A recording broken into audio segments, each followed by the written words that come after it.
Kami sangat terbatas Tuhan. Tetapi Engkau tidak terbatas untuk mengerjakan perkara-perkara yang besar di dalam setiap kami dan melalui setiap kami. Terima kasih untuk pagi hari ini Tuhan. Kami telah memuji-muji menyembah Tuhan, meninggikan Engkau, membesarkan Engkau Tuhan. Dengan apa yang ada pada kami Tuhan, bukan dengan apa yang tidak ada pada kami. Kami belajar untuk melakukan apa yang menjadi kehendak-Mu Tuhan. Terima kasih, biarlah Engkau disenangkan lewat pujian penyembahan kami. Kami tahu Engkau hadir dan bertakhta di atas pujian penyembahan kami. Engkau yang telah ada di tempat ini, Engkau pasti akan memberkati setiap kami Tuhan. Dengan berbagai macam keadaan kami datang pagi hari ini. Tapi kami percaya kami akan pulang dengan sorak-sorai dan kemenangan. Karena kami diubahkan dalam hadirat Tuhan. Bapa, terima kasih untuk pagi hari ini. Kami buka hati kami untuk Engkau berbicara kepada kami. Berfirmanlah ya Tuhan. Sampaikanlah apa yang menjadi pesan-pesan-Mu, apa yang menjadi isi hati-Mu buat kami semua. Kami percaya kami semua pasti diberkati. Dalam nama Tuhan Yesus. Haleluya. Amin. Berikan tepuk tangan bagi Tuhan Yesus. Silakan duduk Bapak Ibu yang dikasih Tuhan. Shalom. Senang sekali bisa bersama-sama kembali dengan Ibu Bapak sekalian pada pagi hari ini. Pertama-tama saya ingin mengucapkan terima kasih untuk doa yang saudara naikkan kepada Tuhan minggu lalu ketika saya mau berangkat ke tempat ini, saudara. Mama saya tiba-tiba dibangunin sama suster, dia nggak sadar. Jadi semuanya kaget, saya yang mau berangkat itu jadi batalkan pelayanan juga saudara karena harus mengurus mama. Dan bagaimana kondisinya sekarang, puji Tuhan memang masih di ICU setelah hari Minggu yang lalu sampai kemarin saya melihat, tapi setiap hari kondisinya menjadi lebih baik. Tadinya nggak bisa buka mata, saudara, sekarang sudah mulai bisa melihat dan meskipun belum ada konteks secara langsung, tetapi dokter melihat memang ini setiap hari ada perubahan ke arah yang lebih baik. Dan kita percaya doa orang benar. Apabila dengan yakin didoakan sangat besar kuasanya, amin. Dan kita bersyukur untuk saudara-saudara juga Bapak Ibu yang sempat datang ke sana dan juga mensupport dalam segala sesuatu. Tuhan Yesus memberkati. Kita terus berdoa ya. Saya berdoa supaya mujizat yang kreatif itu tetap nyata. Tapi lewat pengalaman ini saudara, saya sempat menjaga mami di rumah sakit. Saya melihat apa arti kehidupan sesungguhnya. Ya. Apa arti pelayanan sesungguhnya. Apa arti gereja sesungguhnya. Ya. Life is very fragile. Ya. Sekali tak hilang. Ya. Yang kedua, saya juga ingin mengucapkan terima kasih buat doa saudara yang sudah dinaikkan untuk mamanya Shirley. Shirley ada di sini, boleh bangkit berdiri. Mama datang nggak Shirley? Mama belum datang ya. Tapi mujizat telah terjadi. Mamanya Shirley ini didiagnosa ada tumor, saudara. Ya, itu harus dioperasi dan dengan biaya yang 30 juta. Buat Shirley dan mamahnya itu sangat berat sekali. Mungkin buat sebagian kita gampang sekali ya 30 juta, tapi dia bergumul sekali. Dan pada waktu hari Sabtu yang lalu ketika kita ada berdoa bersama-sama di sekretariat jam 6 pagi, kita kumpul sama-sama, Shirley minta didoakan dan hari Minggu jadi didoakan, ternyata Tuhan buat mujizat. Tumornya hilang dan mamanya Shirley nggak perlu dioperasi lagi. Itu yang luar biasa saudara, itu yang kita alami dan saya percaya bahwa hari-hari ini Tuhan akan terus membuat mujizatnya itu dalam kehidupan kita, amin. Karena itu jangan berhenti berharap kepada Tuhan. Selalu ada jalan keluar di dalam Tuhan Yesus. Amin. Ya kadang-kadang memang kita harus menghadapi situasi seperti itu juga. Ya saya sendiri sebagai hamba Tuhan kadang-kadang kita berdoa. Ya saudara dalam menghadapi kenyataan-kenyataan kehidupan. Kita mesti melihat ada faktor-faktor Tuhan dan ada faktor-faktornya kita. Ada faktor-faktor di mana Tuhan mengerjakan. Tapi ada faktor-faktor kita. Tapi yang pasti saudara, Tuhan tidak pernah bekerja sendirian. Dia selalu punya dia selalu ingin ada media yang untuk dia kerjakan, yaitu saudara dan saya. Dia selalu pakai manusia. Kalau saudara mengingat bagaimana Yesus bisa dilahirkan, Tuhan perlu mencari atau mendapatkan Maria dan juga Yusuf. Maria untuk melahirkan Yesus. Kenapa Maria atau nggak usah dipakai aja, Tuhan mengirimkan Yesus dari surga gitu langsung turun. Ya nggak usah jadi bayi lagi langsung besar. Ya orang pasti akan lebih percaya. Kenapa mesti seperti itu? Ya. Lalu dikandung 9 bulan, 10 hari baru dilahirkan, lalu mesti di-nurture, mesti dirawat, mesti dikasih makan sampai besar, saudara mesti dikasih pendidikan. Ya kita melihat bagaimana Tuhan selalu memakai manusia. Ya, Tuhan juga memakai Musa ketika mau mengeluarkan bangsa Israel dari Mesir. Ya, kenapa enggak Tuhan boyong aja, dia angkat langsung pindahin ke tanah Kanaan. Ya. Dan yang luar biasa saya juga melihat bagaimana Tuhan menjanjikan, saudara, tanah Kanaan. Tuhan berkata nanti kamu akan masuk ke tanah Kanaan. Tanah yang seperti apa? Tanah yang berlimpah-limpah susu dan madunya. Wah, saudara, begitu senangnya mereka, saudara, ya, bangsa Israel ini. Tapi apa yang terjadi ketika mereka keluar dari Mesir, saudara? Yang terjadi adalah kesulitan demi kesulitan. Yang mereka hadapi kesulitan demi kesulitan. Sehingga mereka berkeluh kesah. Mereka berkeluh kesah kepada Musa, ya, ngedumel kepada Musa. Sampai Musa juga jadi kebingungan, ya. Padahal, saudara, maksud dan rencana Tuhan itu baik. Mengeluarkan bangsa Israel itu keluar dari Mesir untuk ke satu yang lebih baik. Tapi Tuhan tidak membawa mereka langsung seperti itu. Dan yang luar biasa yang dimaksud dengan tanah Kanaan, Tuhan berkata begini, itu tanah Kanaan. Ya. Tapi sekarang masih diduduki oleh suku-suku bangsa tertentu. Ada minimal 6 suku, saudara. Ya, ada macam-macam suku di sana. Lalu Tuhan bilang kamu harus masuk ke sana, harus taklukkan mereka, harus perangi mereka. Ya. Tuhan tidak mengizinkan satu kondisi yang wah sudah enak sekali, satu kondisi di mana nggak ada apa-apanya. Nah itu sebabnya, saudara, ketika saya mengalami beberapa banyak pergumulan-pergumulan dalam hidup dan saya melihat dalam Alkitab, hal-hal seperti itu jangan menjadikan kita mundur, saudara. Jangan membuat kita putus asa, jangan membuat kita tidak lagi punya harapan kepada Tuhan. Itu hanya satu proses. Bagaimana ketika juga kita melihat prosesnya Yusuf, saudara. Ketika Yusuf itu diberi mimpi, itu papa mamahnya, kakak-kakaknya menginterpretasikan mimpi itu. Ketika dia lihat ada bulan, bintang, matahari itu semua sujud menyembah. Ya, ada berkas-berkas gandum yang sujud menyembah kepada gandumnya Yusuf. Dia ceritakan mimpinya itu kepada saudara-saudaranya dan juga kepada orang tuanya. Orang tuanya menginterpretasikan meskipun sambil marah. Dia bilang begini, mereka bilang, apakah kamu mau menjadi raja atas kami? Apakah kamu mau menjadi berkuasa atas kami? Saudara, Yusuf yang seperti itu, dia tidak menanggapi kakaknya atau orang tuanya marah-marah. Tapi dia seperti kayak terbuka pikirannya. Oh, ini arti daripada penglihatan saya atau visi atau mimpi saya. Yaitu saya akan jadi orang yang terpandang. Saya jadi orang dengan kedudukan yang tinggi, saudara. Tapi bagaimana kenyataannya? Tuhan tidak langsung merealisasikan. Dia harus dibenci dulu dengan kakak-kakaknya, saudara. Dia dibenci, lalu dia dibuang ke sumur. Dia dibuang ke sumur, lalu diangkat, lalu dijual jadi budak, saudara. Dan jadi budak, terus jadi budak, akhirnya udah jadi kepala rumah tangga di Potifar, kepala penjara Firaun pada waktu itu. Lalu dia difitnah, ya, masuk penjara. Wah, saudara, kalau Yusuf tidak mengerti akan rencana Tuhan dalam kehidupannya, maka dia akan berkata, mana rencana Tuhan? Kok enggak pernah digenapi dalam kehidupan saya, ya, masuk sumur, jadi budak, difitnah, masuk penjara. Tapi Yusuf, saudara, ketika saya pelajari kehidupannya, Yusuf tidak melihat sebagai satu halangan dalam kehidupannya, tapi itu merupakan satu proses. Ya, saya merenungkan bagaimana ketika dia dibenci sama kakak-kakaknya lalu dimasukkan ke dalam sumur, saudara.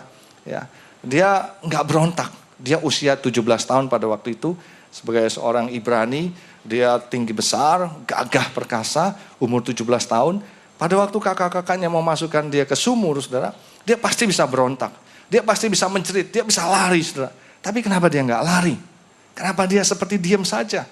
Saudara, pada waktu itu saya merenungkan. Yusuf mengerti bahwa this is not my final destination. This is just only a process. Jadi dia biarin aja, saudara.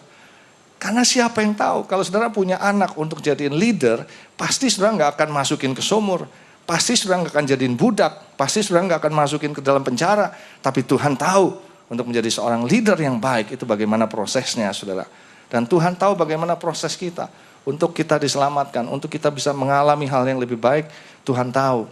Dan apa yang terjadi? Yusuf diam, masuk ke sumur dia diam. Ya. Dia nggak cerit-cerit. Alkitab tidak berkata Yusuf berusaha berontak lari, enggak. Saya renungkan kenapa dia bisa seperti itu. Karena dia bisa bilang, oh this is only just process for me. Ya. Lalu akhirnya kakak-kakaknya sendiri Tuhan kerja. Jangan dibunuh. Ya. Mendingan kita jual aja. Kita dapat duit. Lalu dia bisa hidup, kita nggak bunuh dia. Dijual, saudara. Saya percaya pada waktu sebelum dijual ada negosiasi. Ya. Kakak-kakaknya pasti negosiasi nih, ya. Kita mau jual adik kita, ya. Keturunan baik-baik, stambum A kalau anjing begitu ya. Nah mungkin saudara dilihat, wah perfect sekali, bagus, deal. Nah kenapa Yusuf diam saja? Kenapa Yusuf nggak berontak dan Yusuf berkata, aduh saya nggak mau seperti ini. Ya. Karena dia tahu, this is not my final destination.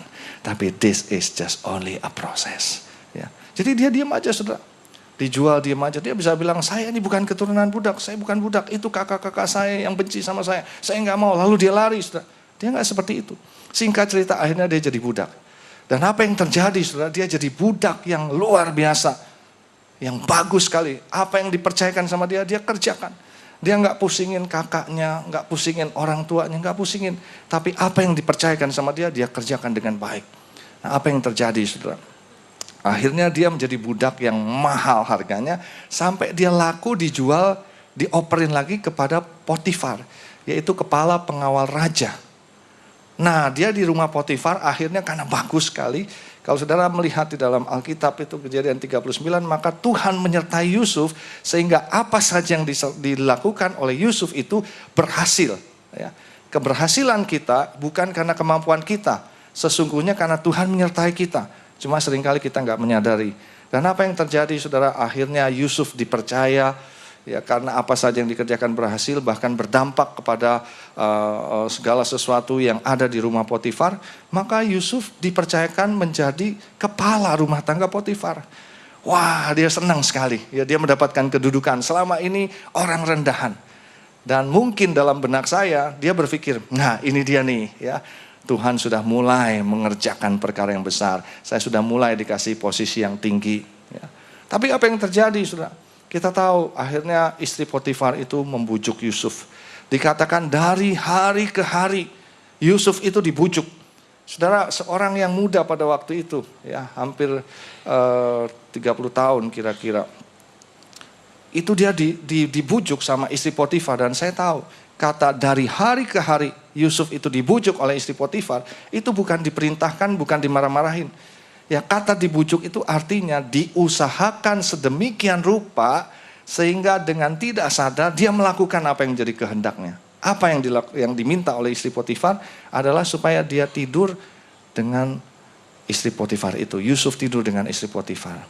Tapi apakah Yusuf pada waktu itu dia begitu senang? Ya, enggak, saudara. Dan dia sempat pusing. Tapi juga dia enggak berpikir begini, wah, karena Alkitab katakan pada waktu itu rumah istana itu atau tempat itu, rumah itu sepi sekali. Ya. Nggak tahu kok bisa sepi, mungkin istri Potifar itu suruh pesuruh-pesuruhnya keluar, pergi, ya beli makanan yang jauh, beli barang yang jauh, pokoknya sampai sepi. Ya.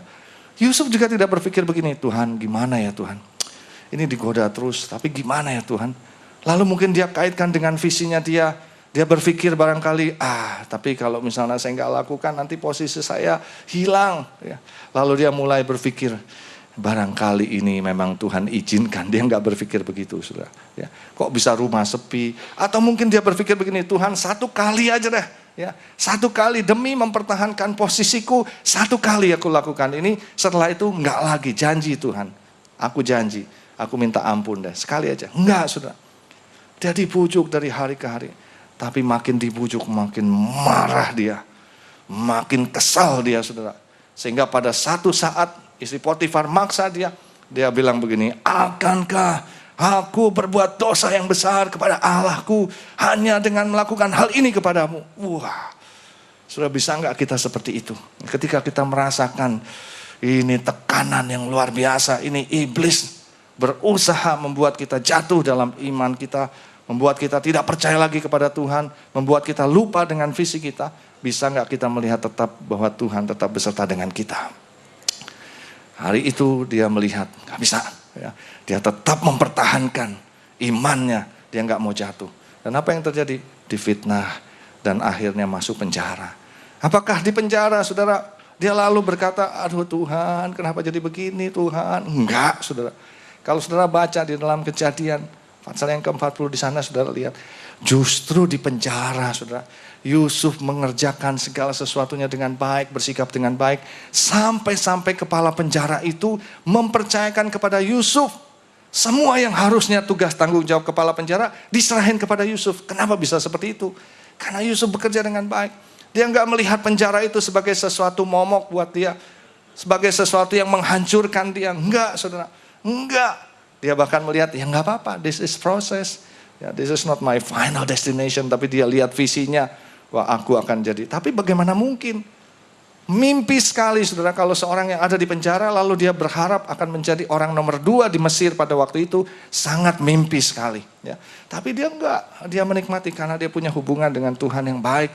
Dia mengerti rencana Tuhan, dia jauh dari saudara-saudaranya, dia tetap mengerjakan dengan baik. Kenapa yang terjadi sampai satu saat dia bisa melihat orang-orang di sekitarnya. Apa yang dia lihat, saudara? Sama-sama rekan sepenjara itu, dia lihat kok wajahnya murung. Dia tanya, kok kamu bisa murung begitu? Kenapa? Kamu ada susah hati apa? Saudara, kalau orang sama-sama penjara, saudara, bisa ngomong kamu ada susah hati apa? Itu benar-benar gak beres rasanya. Ya kita di penjara ya jelas lah. Kita lagi susah, kita lagi mikirin. Tapi Yusuf bisa lihat perbedaannya. Dia murungnya gak seperti biasa. Pasti ada sesuatu. Ada pembawa minuman dan pembawa makanan raja di penjara. Gak tahu kesalahannya apa. Ya. Tetapi akhirnya mereka ngungkapin, gini loh aku mimpi. Mimpinya apa? Lalu diceritakan kepala juru minuman, juru makanan itu diceritakan. Saudara. Lalu Yusuf dengan mudahnya menerjemahkan mimpi. Ya. Saudara lihat, Tuhan pakai orang-orang, saudara, untuk orang lain. Dengan mudahnya dia bilang, oh pada juru makanan 3 hari lagi kamu akan digantung, kamu akan mati. Ah yang benar. Lalu yang juru minuman, kalau kamu 3 hari lagi kamu akan dibebaskan. Oh ya? Wah senang saudara. Dan terjadi. Akhirnya yang juru makanan digantung, dihukum gantung, yang juru minuman dibebaskan. Wah si Yusuf senang sekali. Kok Tuhan bisa ya kerja lewat saya? Oh ya bisa. Ya. Singkat cerita dia pesan sama juru minuman. Kamu kalau udah bebas tolong dong ingat aku. Ya. Aku kan yang, nah ini dia saudara. Kalau Tuhan pakai kita nggak boleh salah. Aku kan yang menerjemahkan mimpi kamu. Padahal bukan dia. Mestinya aku kan yang dipakai Tuhan untuk menerjemahkan mimpi kamu. Tapi apa untungnya? Kenapa dia mesti titip pesan sama kepala juru minuman itu? Supaya dia dikeluarkan dari penjara, saudara. Mungkin pada waktu itu dia mulai berpikir. Ya. Kadang-kadang dalam kehidupan proses kita, kadang-kadang kita berpikir juga, saudara. Ketika satu saat sampai satu titik di mana rasanya saya mesti minta pertolongan dari manusia juga nih. Ya. Tapi untung sampai saat itu, saudara. Juru minuman itu melupakan. Lupa sama sekali. Kadang-kadang Tuhan bisa bikin sedemikian rupa. Kita berharap sama manusia, tapi lupa. Si Yusuf nunggu sehari, 2 hari, sampai 2 tahun lewat, saudara. Nggak diingat sama sekali. Yang nggak diceritain tentang Yusuf yang bisa menerjemahkan. Sampai satu saat, Firaun itu mimpi, dan mimpinya susah sekali. Dipanggilin juru-juru yang bisa menerjemahkan mimpi, disuruh tanya, mimpi aku apa? Ya, lalu ceritain, lalu disuruh menerjemahkan, nggak ada yang bisa, saudara. Baru si juru minuman ingat. Ya. Oh iya, saya ingat betul. Ya. Di penjara itu setelah 2 tahun kemudian ada orang yang menerjemahkan mimpi. Aku nih bebas nih gara-gara dia terjemahkan mimpinya nih. Singkat cerita dipanggil, saudara. Waktu dipanggil, Firaun cuma tanya-tanya, dikasih tahu mimpinya. Yusuf dengan mudah, ya, dengan mudah dia menerjemahkan mimpi. Oh Raja, Firaun, nanti 7 tahun akan ada kelimpahan, lalu 7 tahun akan kelaparan dan sebagainya. Sudah dikasih tahu bahwa waktu kelimpahan itu kita harus simpan yang banyak, nanti ada kelaparan dan sebagainya. Lalu saudara, Tuhan pakai Firaun ini untuk melihat Yusuf. Firaun cuma bilang begini, siapa lagi orang yang berhikmat yang bisa mengatur negeri ini kalau bukan dia? Dia paling tahu apa yang akan terjadi. Dia paling tahu apa yang harus dilakukan. Udah, angkat dia aja. Saudara, dalam waktu sekejap, Yusuf dari penjara dibawa naik ke level yang tinggi, orang nomor 2 di Mesir. Dan Firaun bilang, semua kekuasaanku kuberikan kepadamu. Cuman satu aja, ya, istri enggak, ya, tahta ini juga enggak. Cuman hal itu yang enggak dikasih. Tapi Yusuf menjadi orang nomor 2. Nah saudara, ternyata ya, kalau kita lihat kenapa Yusuf sampai seperti itu. Karena Tuhan mau pakai Yusuf menjadi alat bagi bangsa Israel. Tapi prosesnya saudara kalau kita lihat. Ya, pada waktu itu kita tahu akhirnya bangsa Israel juga ikut mengalami kelaparan. Dan akhirnya orang tuanya itu ya, Yakub dengan saudara-saudaranya minta makan dan sebagainya. Akhirnya ketemu juga dengan orang tua. Di sana dikatakan bahwa Yusuf dipakai oleh Tuhan untuk memelihara satu bangsa yang besar. Yusuf diizinkan oleh Tuhan, diutus oleh Tuhan terlebih dulu, ya, pergi ke Mesir seorang diri, saudara, untuk mempersiapkan segala sesuatunya. Saudara, siapa yang bisa memikirkan rancangan Tuhan yang besar? Saya ingin ajak kita membaca di dalam Roma pasal yang ke-11. Bagaimana rancangan Tuhan yang besar.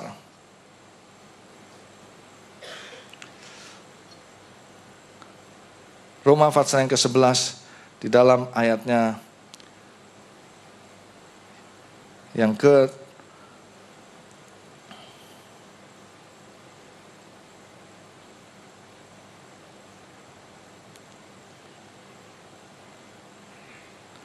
34 ayat 33 sampai dengan ayat 36. Ya. Roma pasal 11 ayat 33 sampai dengan ayat 36. Kita baca bersama-sama. 1, 2, 3. Oh, alangkah dalamnya kekayaan, hikmat dan pengetahuan Allah. Sungguh tak terselidiki keputusan-keputusannya dan sungguh tak terselami jalan-jalannya. Sebab siapakah yang mengetahui pikiran Tuhan? Atau siapakah yang pernah menjadi penasehatnya? Atau siapakah yang pernah memberikan sesuatu kepadanya sehingga ia harus menggantikannya? Sebab segala sesuatu adalah dari Dia dan oleh Dia dan kepada Dia. Bagi Dialah kemuliaan sampai selama-lamanya. Saudara, dari ayat ini kita melihat betapa besarnya Tuhan. Kita nggak bisa pikirin. Nah itu sebabnya saudara, ketika kita mengalami satu kondisi yang rasanya tidak enak, tidak baik dalam hidup kita, apapun juga, ya, jangan salah menilai Tuhan. Yang pertama-tama kita harus pikirkan adalah Tuhan tidak pernah salah. Boleh ucapkan sama-sama, Tuhan tidak pernah salah. Yang kedua adalah rancangannya selalu baik buat kita. Boleh ucapkan sama-sama, 1, 2, 3. Pertama, Tuhan tidak pernah salah. Kedua, rancangannya selalu baik buat kita. Ya, itu yang harus kita masukkan di dalam pikiran kita, dalam hati kita. Kenapa demikian? Karena kita tidak mengerti, saudara. Kita gampang sekali ngomong. Kalau kita mengalami satu kondisi yang rasanya nggak enak, lalu kita bilang, oh Tuhan, Engkau kenapa begini, katanya begitu. Lalu kita menyalahkan Tuhan. Yang kedua, kita lihat kenapa Tuhan ngalamin gini. Kok Tuhan orang lain ngalamin yang enak, saya ngalamin yang jelek. Ya sepertinya Tuhan tuh kayaknya kok jahat sekali. Ya. Tuhan punya rancangan-rancangan. Saya ketemu dengan orang-orang yang mengalami berbagai macam kesulitan dalam kehidupannya. Dia nggak bisa terima kenapa Tuhan berbuat seperti ini. Setelah ketika kita mulai mempunyai pikiran yang benar ini. Yang pertama, Tuhan tidak pernah salah. Dan yang kedua, Tuhan tidak punya rancangan yang jahat.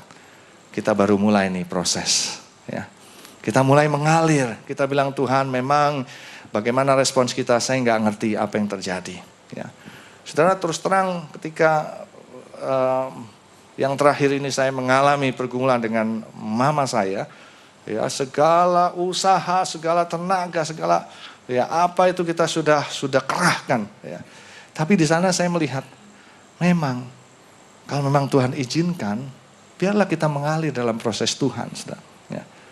Tapi satu hal yang Tuhan ingatkan adalah Tuhan tidak pernah salah dan rancangannya selalu baik buat kita. Nah, ada sisi lain saudara yang Tuhan ingatkan dari peristiwa Yusuf tadi.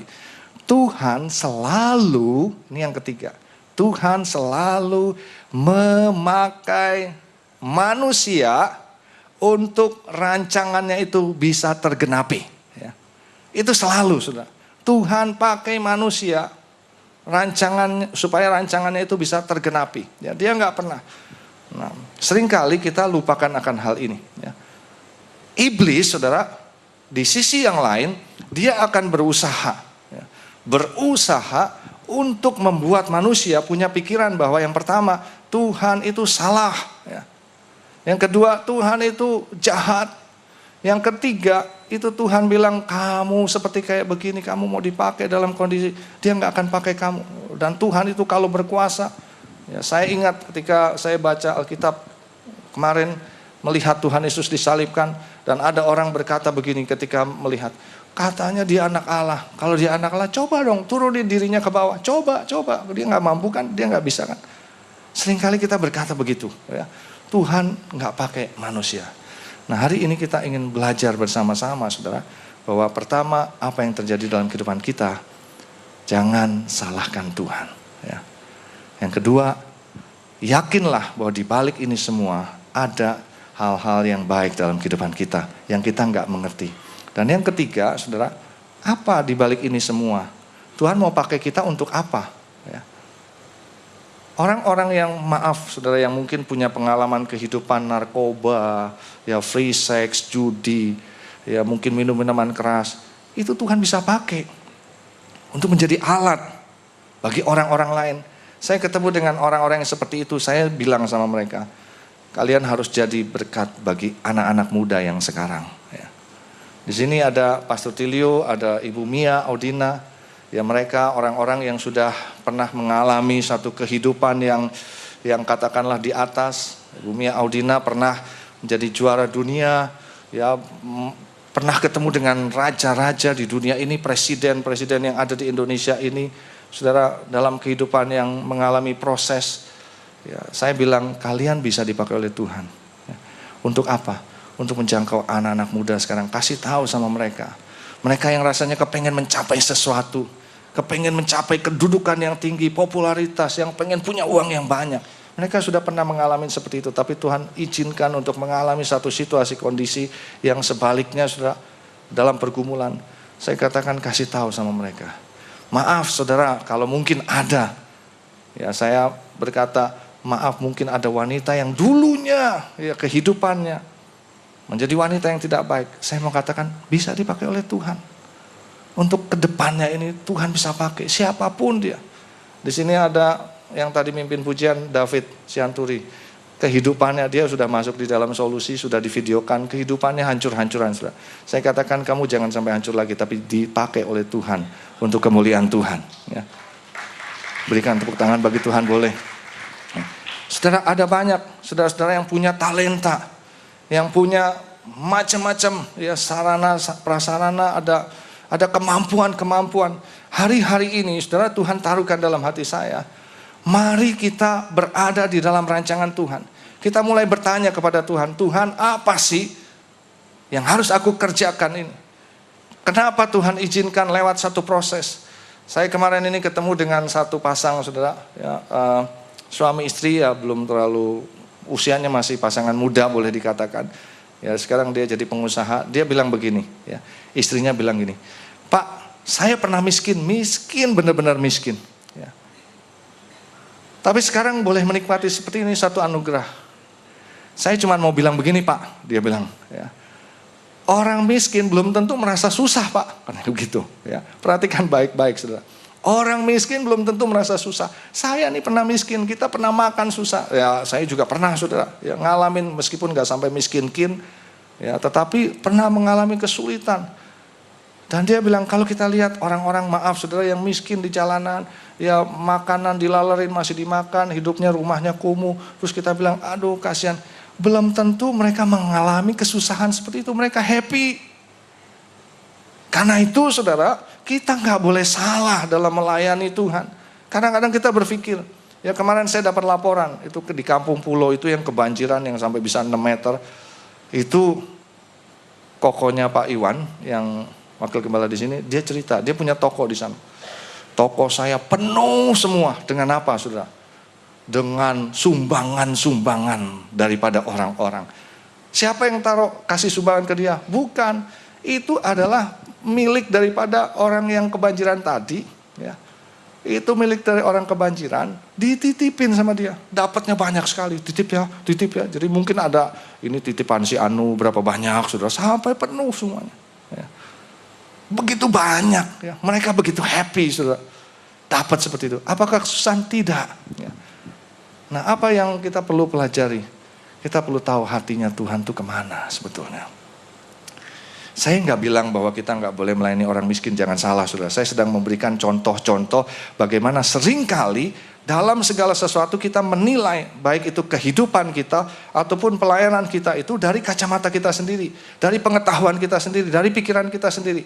Sehingga apa yang terjadi saudara, kalau saya pakai istilah Tuhan tuh nyesek sekali.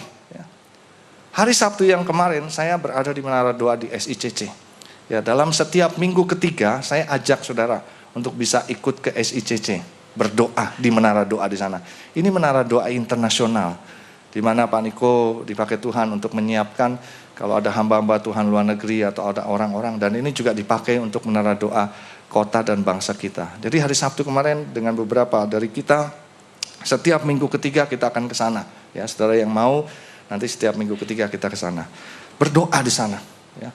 Ketika saya sedang doa, tiba-tiba penjaga menara menghampiri saya dan dia minta saya untuk berdoa. Pak, doa. Doa apa? Saya tanya. Terserah, silakan. Saya ambil mic, saya berdoa, saya nyembah. Saudara, tiba-tiba, saudara, saya lihat penglihatan. Dalam penglihatan itu, Roh Tuhan itu melayang-layang di atas Indonesia. Betul-betul saya lihat Roh Tuhan itu melayang-layang di atas Indonesia. Saya dalam hati udah senang sekali. Wah, luar biasa loh. Tuhan melayang-layang di atas Indonesia. Wih, luar biasa.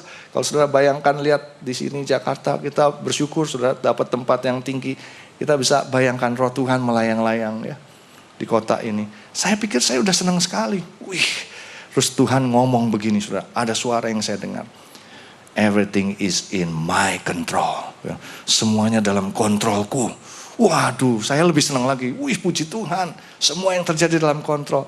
Tapi suara itu dan nada itu, saya menangkapnya bukan seperti satu sukacita. Bukan, wah. Tapi sepertinya saya tahu semuanya yang terjadi di Indonesia. Saya ngerti semua yang terjadi di Indonesia.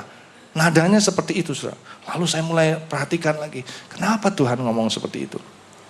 Tuhan bilang gini, aku cuma bisa ngeliatin. Ya. Aku gak bisa ngapa-ngapain. Aku gak bisa ngerjain apa-apa. Nyesek aku. Loh, saya kaget loh. Kenapa nyesek? Iya, aku pengen mengerjakan perkara-perkara yang besar, tapi aku gak bisa. Loh, kenapa gak bisa? Tuhan ingatin.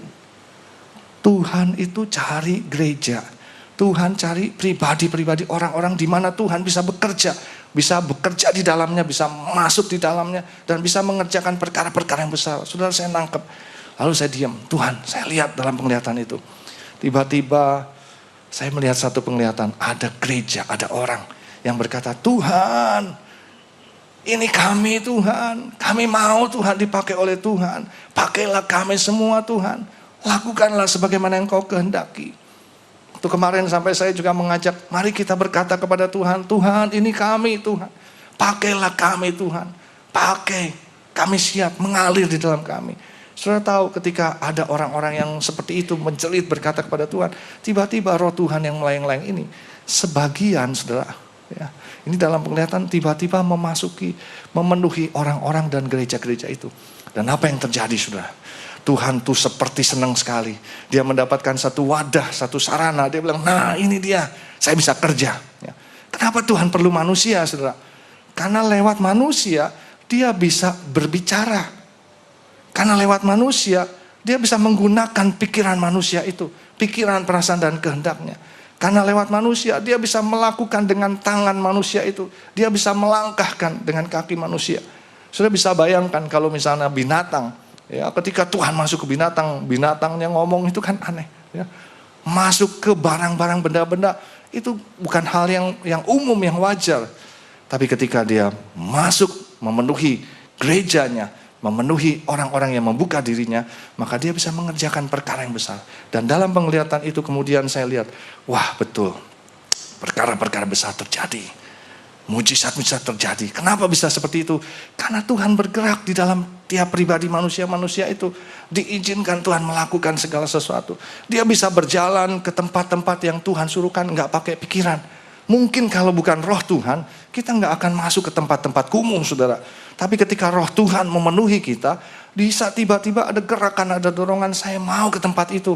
Orang-orang bilang, ngapain kamu ke tempat itu? Nggak tahu, roh Tuhan bergerak di dalam saya mau ke tempat itu. Lalu saudara berjalan. Ya. Saudara nggak ngerti, saudara harus datang ke sana. Lalu tiba-tiba Tuhan pakai mulut saudara untuk mengatakan sesuatu kepada orang-orang yang ada di sana. Kalau menurut pikiran kita nggak mungkin ngomong seperti itu. Tapi roh Tuhan bekerja di dalam diri kita. Lalu tiba-tiba kita bisa melakukan sesuatu, mungkin menumpangkan tangan. Bukan dari diri kita, tetapi roh Tuhan. Sudah saya menangkap ini, wah ini yang Tuhan kehendaki. Tapi saya bilang, Tuhan, ya singkat cerita setelah mujizat itu terjadi, banyak orang yang percaya kepada Tuhan. Tapi saya bilang, Tuhan kenapa sebagian yang ini rohnya kok masih ada sini? Tuhan bilang masih kurang. Soalnya kurang banyak yang seperti itu.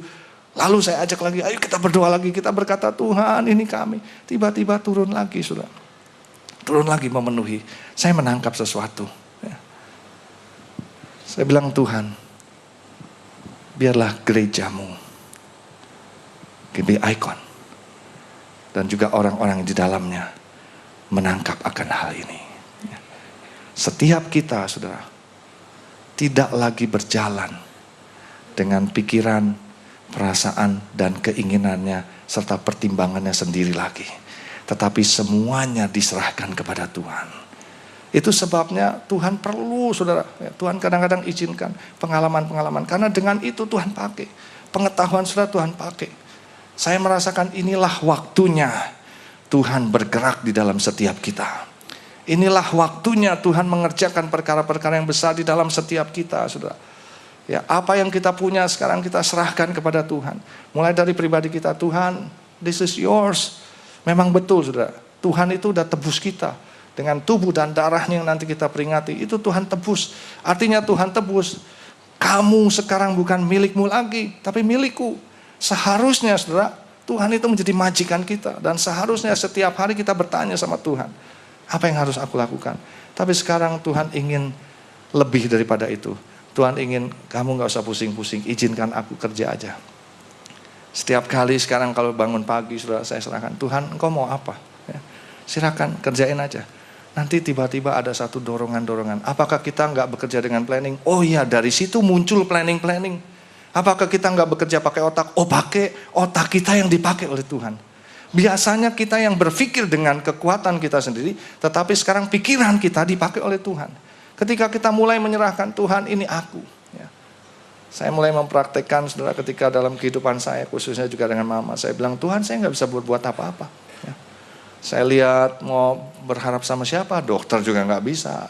Juru rawat, suster juga kadang-kadang kita mesti kasih tahu. Saya bilang saya nggak bisa. Ya.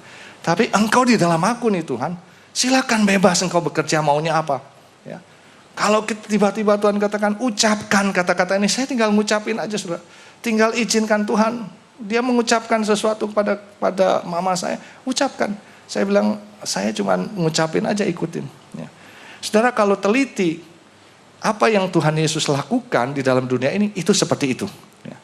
Mujizat-mujizat, saya mulai melihat bagaimana mujizat-mujizat Yesus itu terjadi.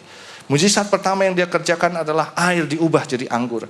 Bagaimana air itu bisa diubah jadi anggur, saudara? Ya, bisa tiba-tiba. Yesus tidak mengerjakan itu menyuruh pelayan-pelayan untuk mari anggurnya. Ya, airnya ambil sini. Lalu dia jampi-jampi, ya. Dijampi-jampi, lalu dia langsung jadi anggur. Enggak. Bagaimana dia ngerjain? Dia cuma bilang begini, ya. Ibu Yesus ngomong, pelayan, pokoknya apa yang Yesus ngomong ini ikutin aja. Yesus cuma bilang gini, pelayan, coba tolong itu tempayan yang ada diisi dengan air. Ya. Pelayan ngisi, habis diisi terus coba sekarang kamu cedok. Ya. Terus pelayan cedok. Ya. Coba sekarang kamu bawa kepada pemimpin pesta. Dibawa kepada pemimpin pesta. Lalu pemimpin pesta nyobain. Wah, dikecup, ini air udah jadi anggur yang manis. Pertanyaan saya, saudara, dari mana Yesus tahu bahwa air itu bisa diubah jadi anggur? Siapa yang memberitahu langkah-langkah itu? Roh Kudus. Dia cuma ikutin aja Roh Kudus. Roh Kudus bilang suruh, dia ikutin. Saudara. Apakah dia bisa berpikir lebih dulu? Enggak. Ini yang Tuhan bilang, apa yang tidak pernah kita lihat, tidak pernah kita dengar, tidak pernah timbul dalam hati kita, tidak pernah kita pikirkan. Itu saudara yang terjadi. Karena Yesus cuma bilang, isi tempayan. Mau dijadiin apa? Enggak tahu. Saudara tahu tempayan yang diisi dengan air, itu adalah tempayan pembasuhan. Di mana tempayan pembasuhan pada waktu itu adalah untuk membasuh kaki, ditaruhnya di depan. Kalau tamu-tamu datang itu dikeplik-keplik, dibersihkan, cuci kaki, masuk. Atau pembasuhan untuk pemurnian diri, penyucian diri. Yang jelas itu bukan untuk minuman, nggak masuk akal. Kalau pelayan mau bilang, ini untuk apa? Tanya-tanya, nggak jadi saudara. Ya. Tapi waktu itu pelayan udah dipesenin, pokoknya apa yang dia ngomong, ikutin aja. Diikutin. Ya. Kalau kita ikutin jalan pimpinan Roh Kudus, kadang-kadang kita bingung, suruh isi, ini buat apa ya? Saudara bayangkan abis itu Yesus bilang, coba kamu cedok. Cedok masukin ke wadah yang buat, ini pelayan cedok buat apa? Ini kalau tempayan pada waktu pembasuhan kaki buat apa nih? Buat penyucian diri buat apa? Tapi kalau udah dibilangin pokoknya ikutin aja, dia ikutin aja saudara. Habis itu yang luar biasa, bawa kepada pemimpin pesta. Untuk apa? Untuk dicobain. Itu semua gak masuk akal. Tapi karena udah dipesan pokoknya ikutin aja. Dan apa yang terjadi? Air dirubah jadi anggur. Saya melihat ketika seorang buta yang sejak lahirnya, dia buta, lalu Yesus menyembuhkan. Bagaimana cara Yesus menyembuhkan? Yesus meludah ke tanah, diaduk-aduk ludahnya dengan tanah, lalu adonan ludah dengan tanah ditempelin ke mata orang buta itu, lalu disuruh basuh dan sembuh. Pertanyaan saya kembali, resepnya dari mana?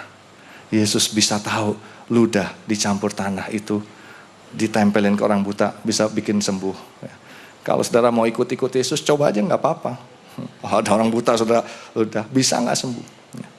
Ada orang yang pernah nyoba saudara nggak sembuh. Dulu waktu masih zamannya Gus Dur, ada yang bilang kita coba aja yuk, katanya gitu. Kalau nggak dipimpin Roh Kudus, kita nggak akan bisa.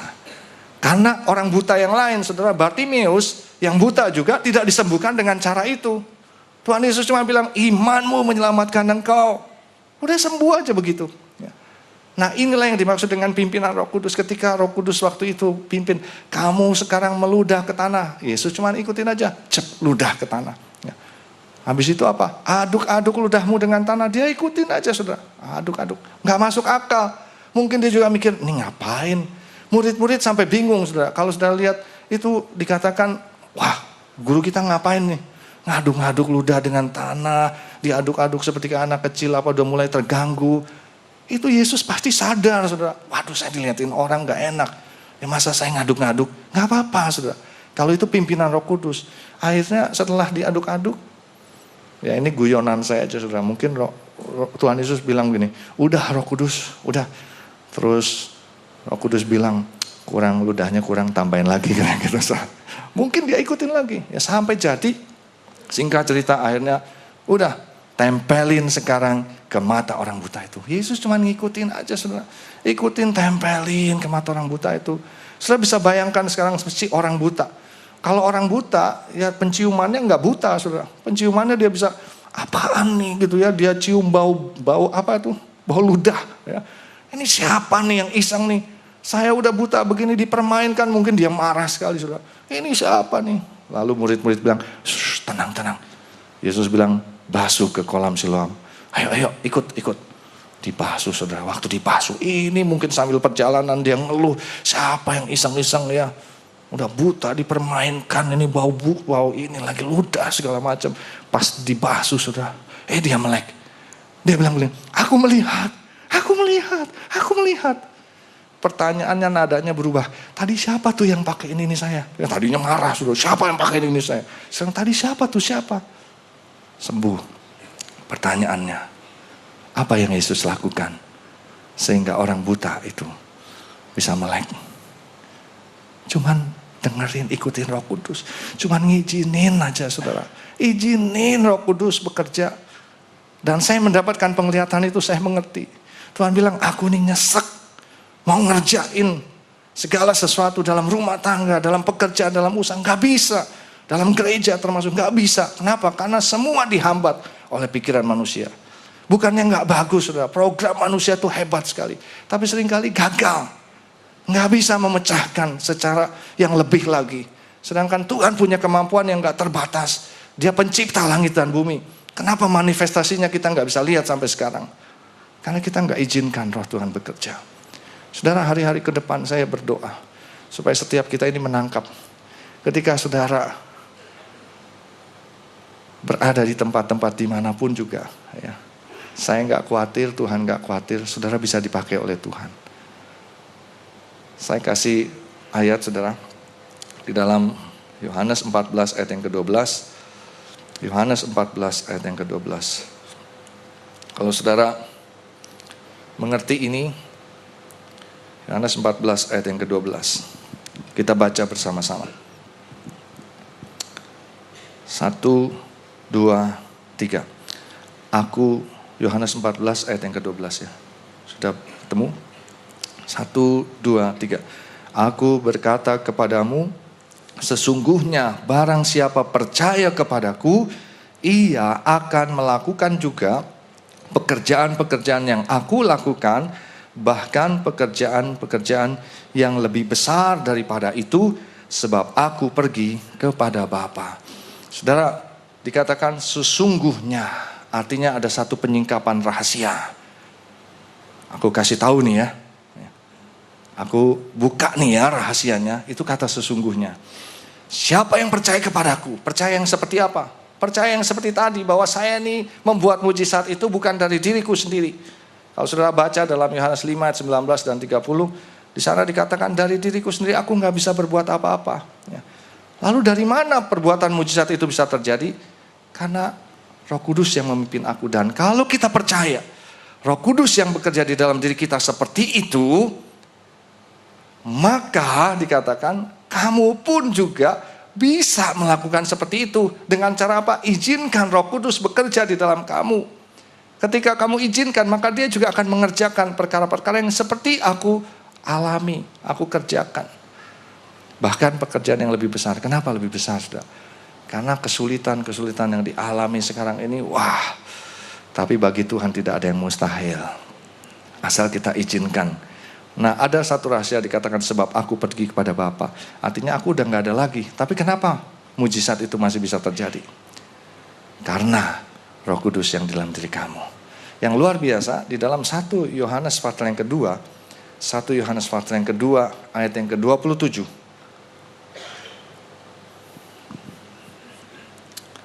Ini yang Tuhan akan kerjakan, Roh Kudus yang akan kerjakan di dalam diri kita. 1 Yohanes pasal yang kedua ayat yang ke-27. Kita baca bersama-sama. 1, 2, 3. Sebab di dalam diri kamu. Di mana saudara? Di dalam diri kamu. Sekali lagi di mana? Di dalam diri kamu. Tetap ada pengurapan yang telah kamu terima daripadanya. Ini bicara mengenai Roh Kudus. Karena itu tidak perlu kamu diajar oleh orang lain. Ini ekstrimnya sedemikian. Kalau kita punya hubungan yang melekat dengan Roh Kudus, kita manunggal dengan Roh Kudus yang dalam diri kita, sesungguhnya kita bisa sampai pada tahap tidak perlu diajar oleh orang lain. Ya. Kita nggak jadi kurang ajar. Ya. Kita nggak jadi lack of knowledge atau nggak tahu apa-apa. Enggak. Dikatakan tetapi sebagaimana pengurapannya mengajar kamu tentang segala sesuatu. Roh Kudus mengajar kita tentang segala sesuatu. Boleh ucapkan sama-sama segala sesuatu. Dia ajarin kita. Makanya nggak heran saudara, maaf kalau mungkin kita nggak punya pendidikan sama sekali secara formal. Nggak apa-apa, yang penting ketika Roh Kudus diizinkan bekerja, dia akan ngajar kepada kita tentang segala sesuatu. Saya lihat ada beberapa orang di sini yang tadinya nggak punya keahlian itu, ketika Roh Kudus bekerja dia punya keahlian itu. Bagaimana pengurapannya mengajar kamu tentang segala sesuatu dan pengajarannya itu benar tidak dusta, dan sebagaimana ia dahulu mengajar kamu demikianlah hendaknya kamu tetap tinggal di dalam dia. Di dalam kita tetap ada pengurapan itu. Sekarang bagian kita adalah mengizinkan Roh Kudus bekerja. Sebentar saya akan berdoa buat setiap kita. Ya. Sangat sederhana ketika kita berkata, Tuhan, ini aku. Ya.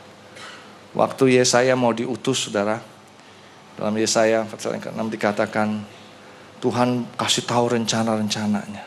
Ya. Tuhan cuma tanya begini, siapa yang hendak aku utus? Lalu Yesaya berkata, Tuhan, ini aku, utuslah aku.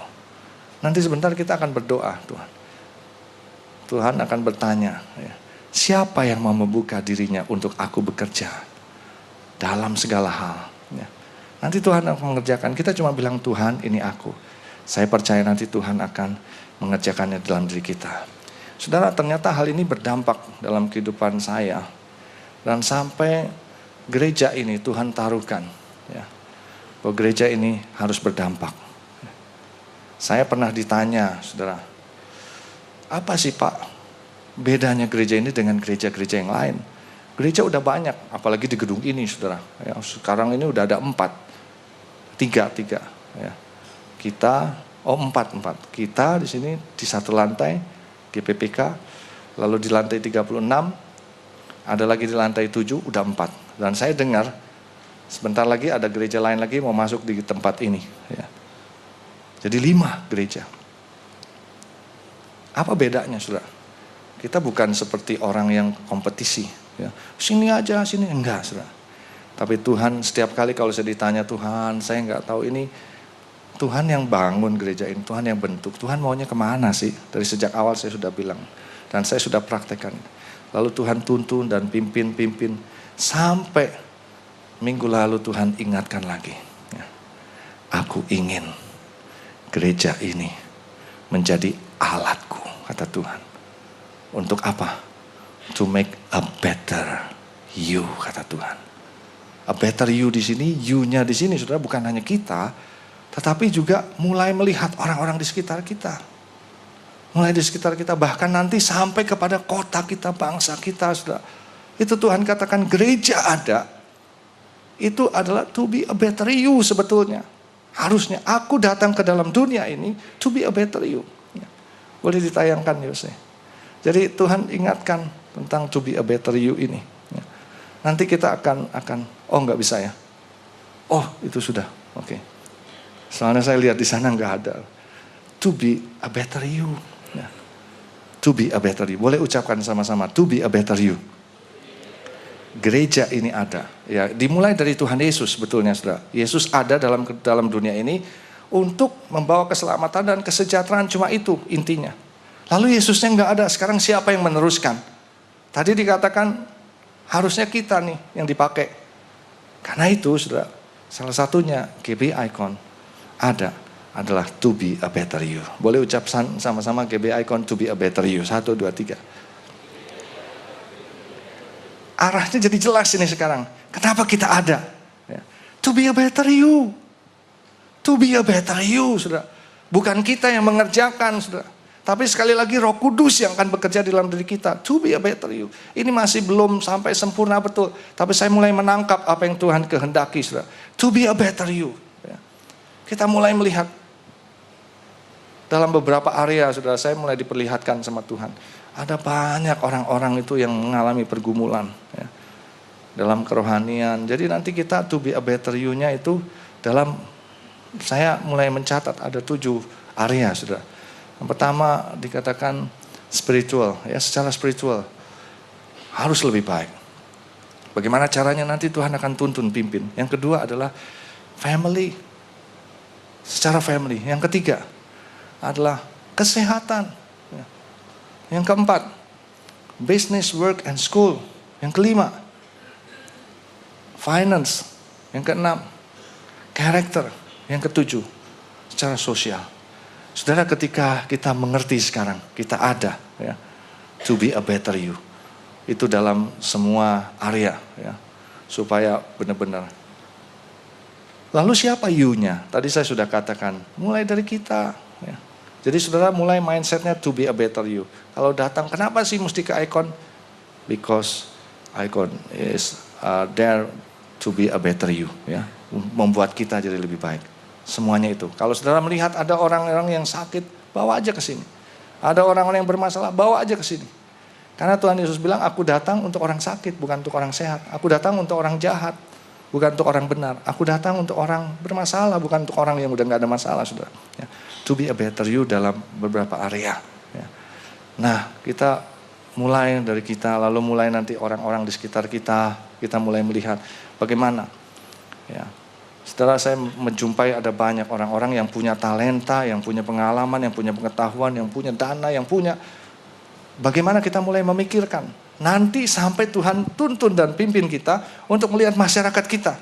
Bagaimana gereja ada untuk to be a better you di sini, mungkin masyarakat kita, ya bangsa kita.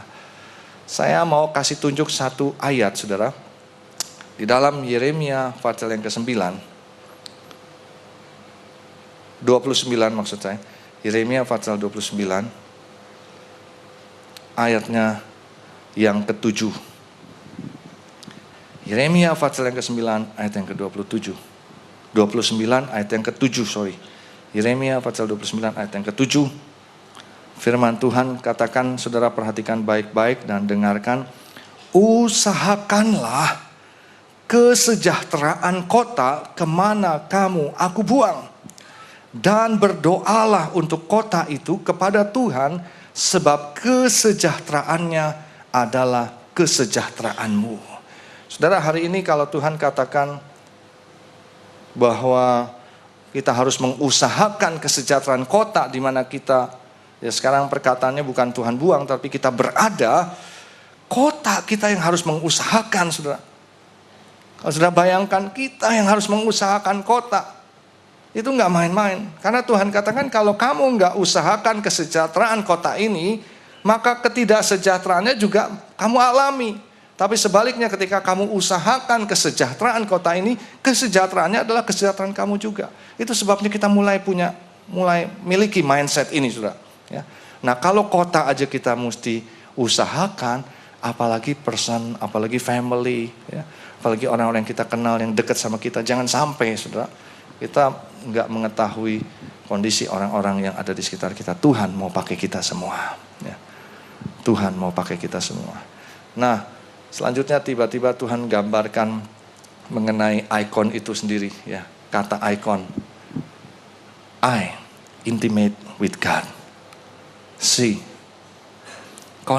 Consistently do the words of God. Oh, ongoing efforts to be a better you. And never stop sharing good news. Never stop growing, never stop blessing others, and never stop glorifying God. Ya.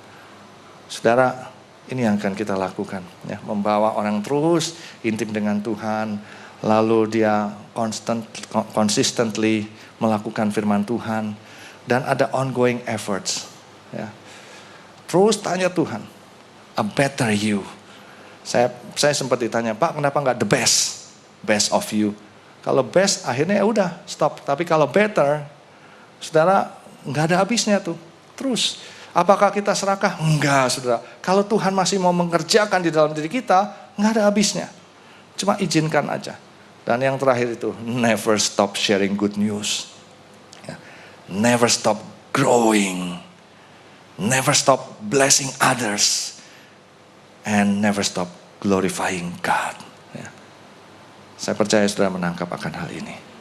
Amin. Mari kita akan berdoa, saudara. Saya berdoa supaya mulai dari hari ini saudara menangkap ini. Lalu saudara mulai berkata begini, Pak, saya mau involve dalam gerakan to be a better you ini. This is not only a slogan. This is a movement. Saya bisa berani katakan itu, saudara. Ini adalah movement to be a better you. Kalau kita melihat sekarang dalam mindset kita, to be a better you, kita pikirkan apa yang bisa membuat orang lain lebih baik lagi, saudara. Ada banyak orang-orang yang gak bisa sekolah, ada banyak orang-orang yang masih bergumul dengan kesehatannya, ada banyak orang yang bergumul dengan rumah tangga, keluarganya, ekonomi dan semuanya. Ya, beberapa hal. Bahkan jangan pikir, saudara berpikir barangkali orang-orang yang sudah ya kelihatan punya uang banyak, punya kedudukan tinggi, gak ada masalah. Ya. Kalau saudara melihat bagaimana tragisnya kehidupan, kalau saudara kenal yang namanya Elvis Presley, ya, Bagaimana matinya dia? Dia seorang yang terkenal, yang kaya, tapi dia mati karena dia bunuh diri di satu tempat tidur yang bersalutkan emas, yang baik, yang indah. Dia mati. Artinya kita perlu tahu juga bahwa ada orang-orang yang kesepian, yang membutuhkan kehidupan kita. Jadilah seperti Yusuf yang terus dipakai oleh Tuhan dimanapun dia berada, situasi kondisi apapun. Ketika kita ada dalam kesenangan, kesulitan, Tuhan akan pakai kita menjadi alatnya untuk kemuliaannya. Mari kita akan berdoa.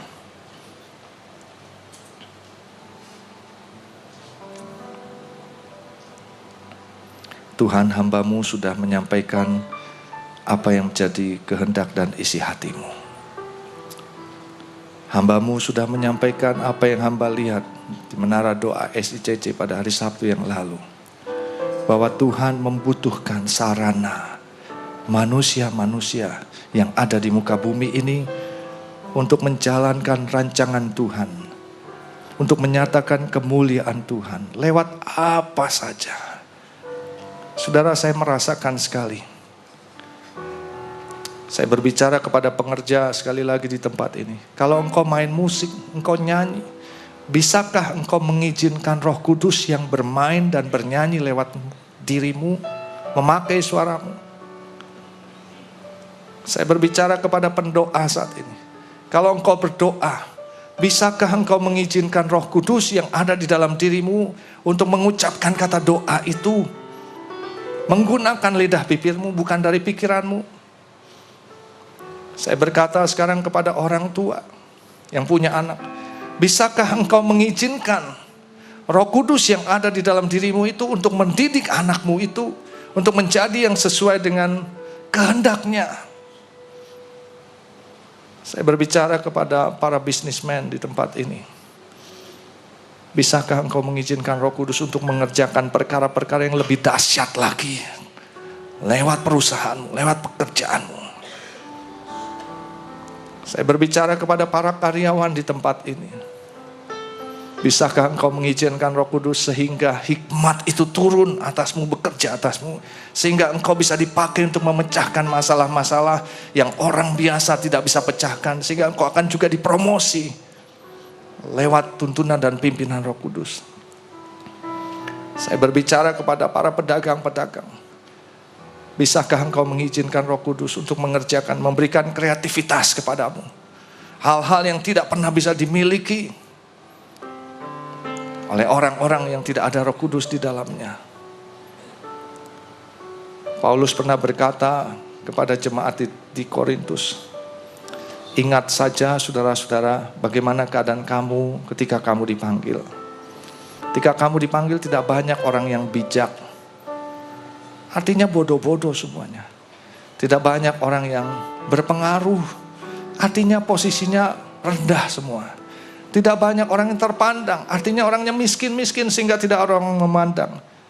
Tapi Paulus katakan, tapi sekarang coba lihat keadaan kamu. Kamu sudah jadi orang yang bijak, orang yang terpandang, orang yang berpengaruh. Kenapa bisa demikian?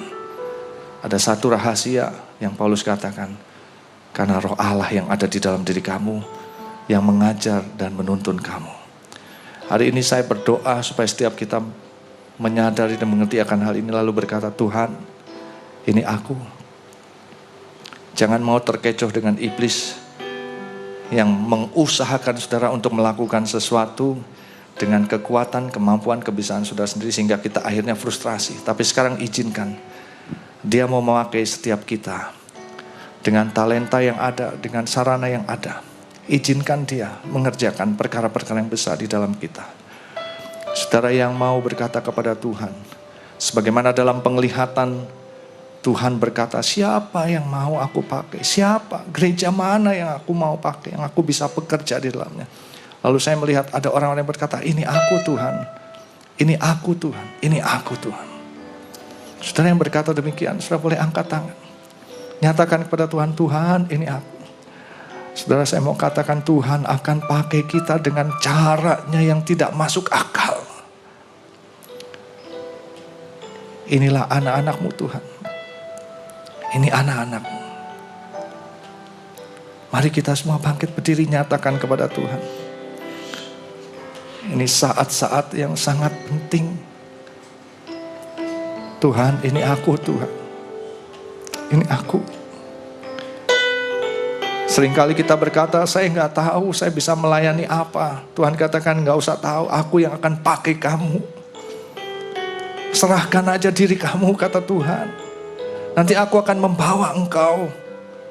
Aku akan bergerak di dalam engkau. Engkau sendiri akan terheran-heran bahwa aku bisa pakai engkau. Hari ini serahkan diri kita. Tuhan, ini aku. Pakai aku Tuhan. Sudah punya pengalaman masa lalu, Tuhan akan pakai.